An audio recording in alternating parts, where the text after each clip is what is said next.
পিতৃপুরুষের প্রতি শ্রদ্ধা নিবেদনের পর দেবীপক্ষের সূচনা। রাজ্যের অন্যতম তীর্থস্থান গঙ্গাসাগরে ভোর থেকেই মানুষের ঢল নেমেছে। পিতৃপুরুষের উদ্দেশ্যে তর্পণ করতে হাজার হাজার মানুষ ভিড় জমিয়েছেন গঙ্গাসাগরের তীরে। সূর্যোদয়ের আগে শুরু হয়েছে এই পবিত্র অনুষ্ঠান। পুণ্যার্থীদের ভিড়ে উৎসবের আমেজ তৈরি হয়েছে।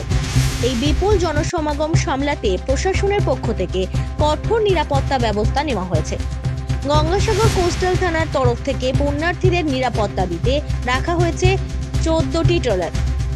অতিরিক্ত পুলিশ মোতায়েন করা হয়েছে এবং সিভিল ডিফেন্স কর্মীরাও তৎপর রয়েছেন। এখনো পর্যন্ত গতকাল থেকে যেভাবে পুণ্যার্থীদের ভিড় আমরা লট নম্বর 8 থেকে জেনেছি বা কচুবেড়িয়া থেকে জেনেছি, এবং এখানকার পুলিশ প্রশাসনের তরফ থেকে যেটা জানানো হচ্ছে যে প্রায় 70,000-এর কাছাকাছি মানুষ ইতিমধ্যে স্নান করেছে। আরও লোকেরা আসছে। আমার ধারণা প্রায় এটা 1 লক্ষের কাছাকাছি পৌঁছে যাবে। তবে এইটুকু আপনাকে যে সাংবাদিক বন্ধুদের বলতে চাই যে আমাদের প্রশাসনের তরফ থেকে পুলিশ প্রশাসন যেভাবে অত্যন্ত দায়িত্ব নিয়ে তারা যেটা 1 নম্বর যে জেটিঘাট যেটাতে স্নান করছে, লোকেরা সারিবদ্ধভাবে এবং পুলিশের নির্দেশ মেনে তারা সেটা স্নান করছে।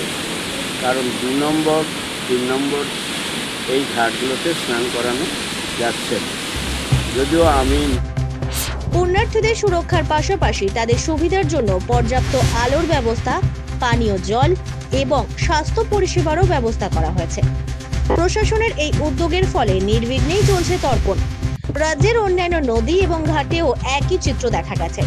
ভোরের আলো ফুটতেই গঙ্গা এবং অন্যান্য নদীর তীরে পুণ্যার্থীরা ভিড় জমিয়েছে। নিজে এসে 5 নম্বরে স্নান করলাম।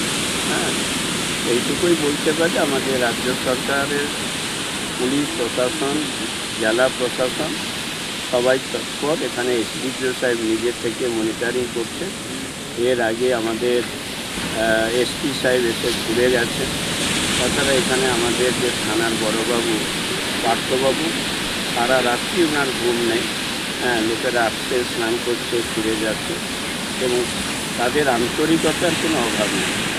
মানুষ এই দিনটাকে পিতৃপক্ষের অবসান ঘটিয়ে মাতৃপক্ষের শুভাগমনে মানুষজন এখানে এসে পবিত্র গঙ্গায় তারা স্নান করে। মাতৃপক্ষ আজ থেকে শুরু হলো, পিতৃপক্ষের অবসান ঘটিয়ে আমরা মায়ের কাছে প্রার্থনা করব যে আমাদের পশ্চিম বাংলার মানুষজনেরা মাননীয় মুখ্যমন্ত্রী মমতা বন্দ্যোপাধ্যায়ের যে বিভিন্ন যে উন্নয়নমূলক যে প্রকল্প, যেটা প্রায় 94টি প্রকল্প রয়েছে। ভোর থেকে এই উৎসবের আমেজে রাজ্য জুড়ে বেজে উঠেছে দেবীপক্ষের আগমনী সুর। প্রতিটি বাঙালির মনে এখন একটাই অপেক্ষা, মা দুর্গার আগমন। দক্ষিণ 24 পরগনা থেকে মৃন্ময় নস্করের রিপোর্ট।